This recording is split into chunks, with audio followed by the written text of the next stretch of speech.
Namaskar. It is truly an honor and a privilege for me to be here amongst all of you today. It clearly seems like I am an honorary member of the 𝗚𝗺𝗶 community with the amount of love that I've seen today.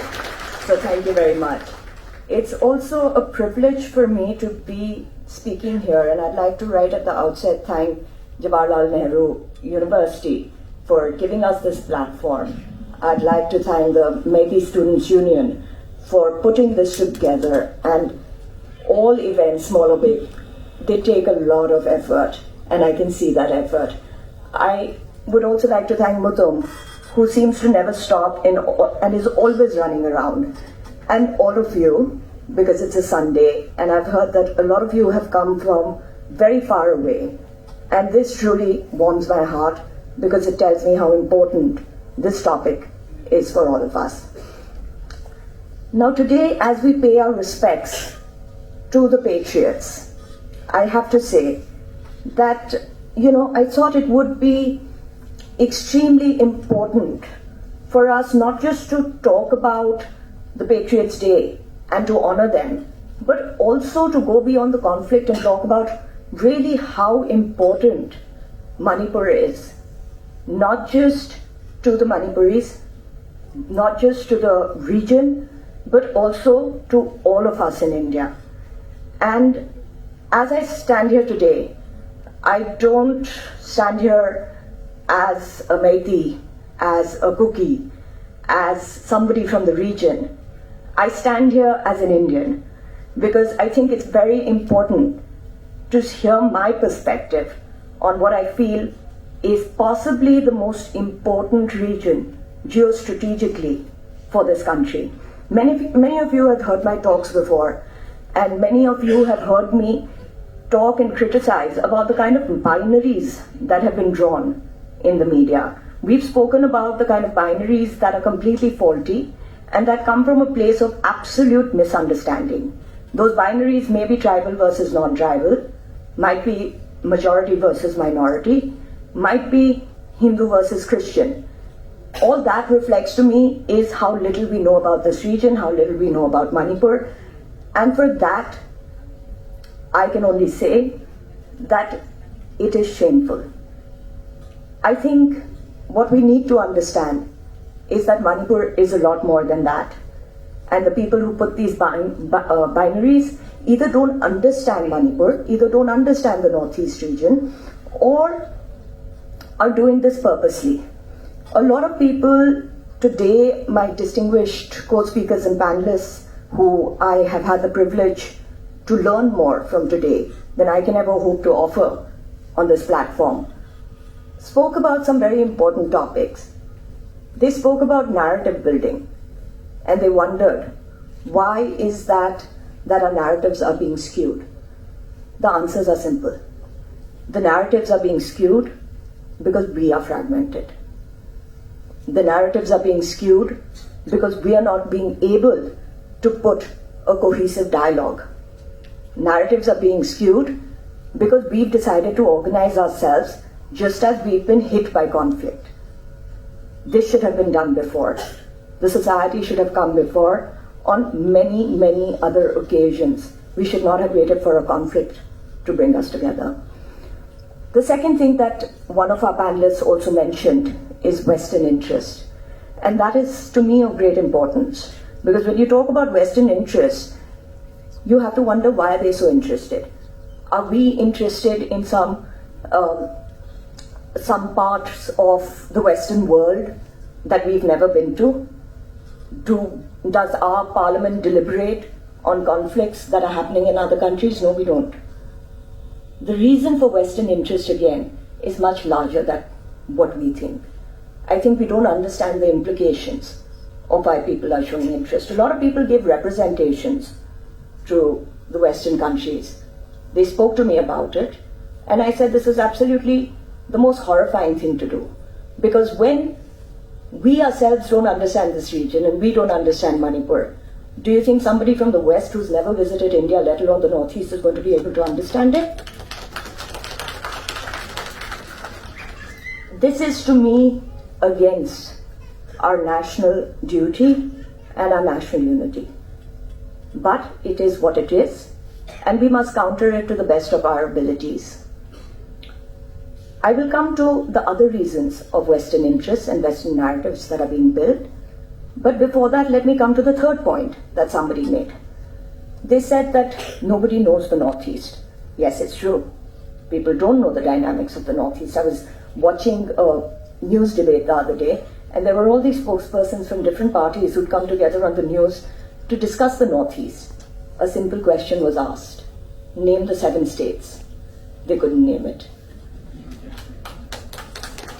So, when we don't know the basics, how do we expect to understand the larger game plan in this?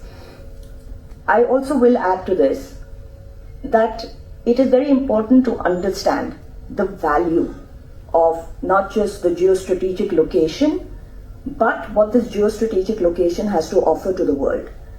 And I don't think we completely comprehend the value of Manipur.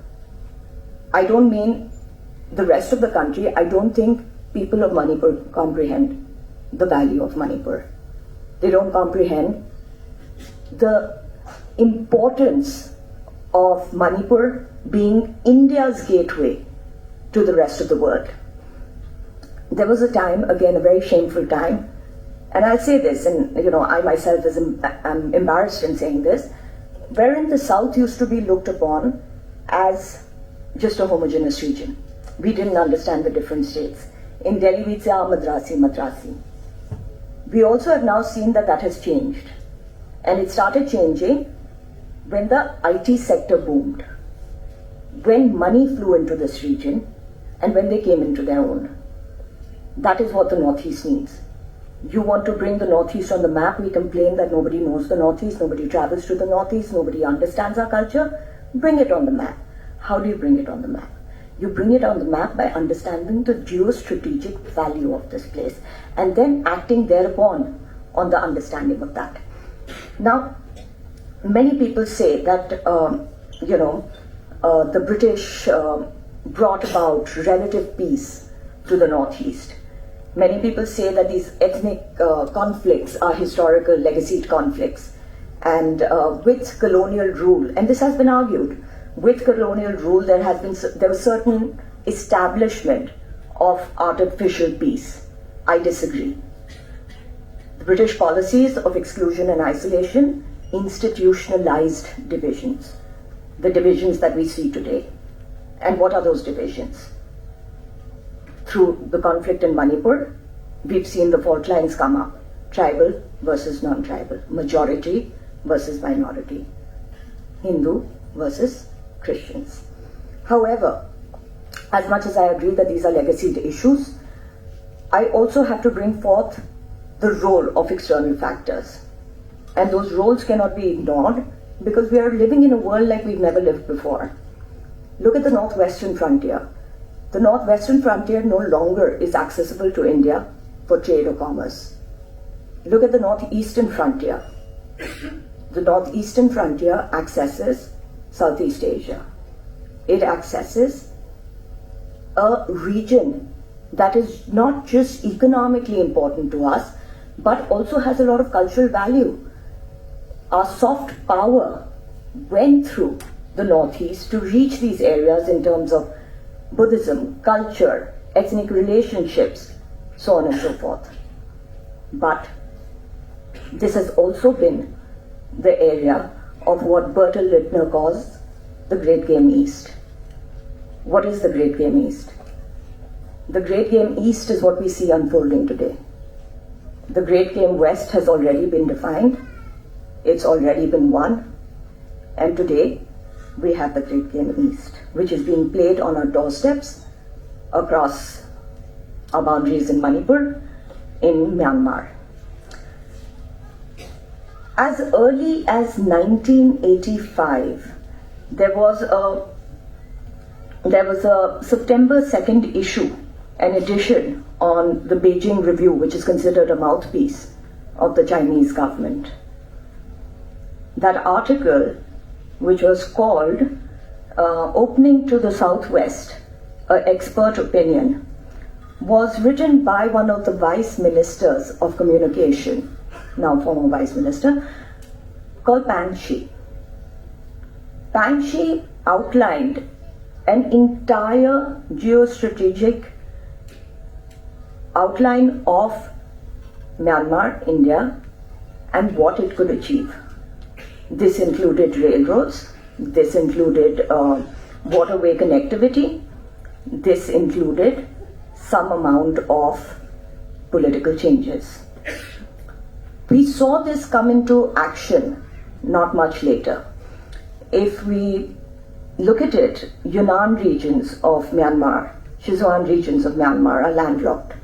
They thought it would be a great idea to build the infrastructure that was needed right down to the Indian Ocean to be able to carry the goods, the trade across Myanmar. And that's what they did. They worked at rocket speed.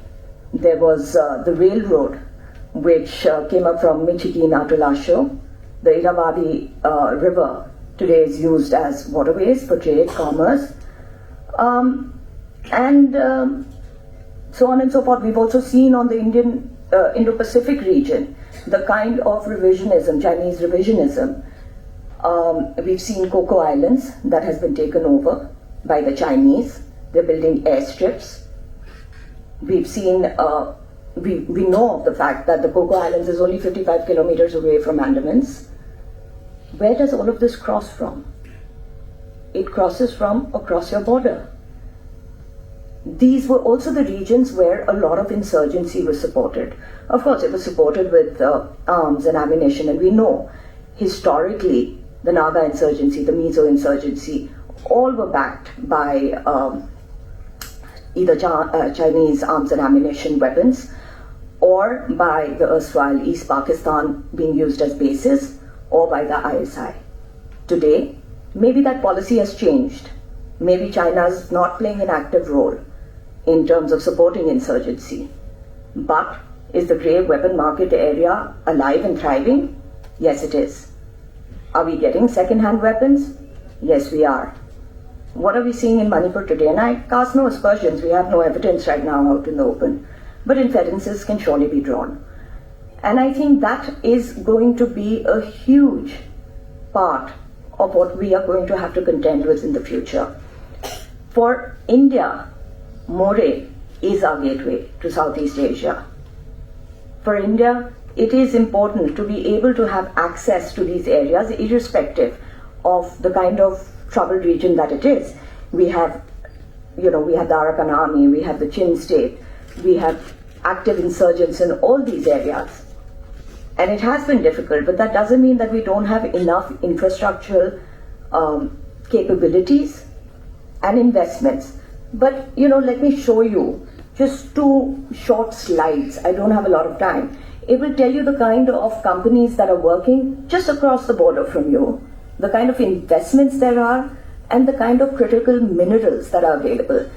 You see, we want to be stuck in this idea of we want to talk about narratives and we want to talk about, the immediate conflict. But I think our perspective has to be bigger. If we want to solve this situation, we have to address it from the grassroots. And to address it from the grassroots, we have to see the whole picture. Can we see the 2 slides, please? And I'll give you a minute to absorb these slides. This is the kind of, it's divided into location, state, ethnic group, the resources that are available. These resources are critical resources. They're really important for growing economies like China and India. It's also really important for growing economies like the US, and we already know the US has played, and the West, not just the US, has played a huge amount of role in destabilizing certain regions, like we have seen, let's say, in the northwestern frontier. Even if we go back to our colonial past, the British were very reticent to leave the northeast. We must never forget that they had an idea of the crown colony, which they wanted to keep even as they left India. They wanted to keep the northeast as a crown colony because they saw the vantage point that the northeastern frontier provided from them. Can we see the next slide, please? I'll give you a minute to look at this and understand the kind of companies that are working there, the kind of minerals that are available, and if you go back down,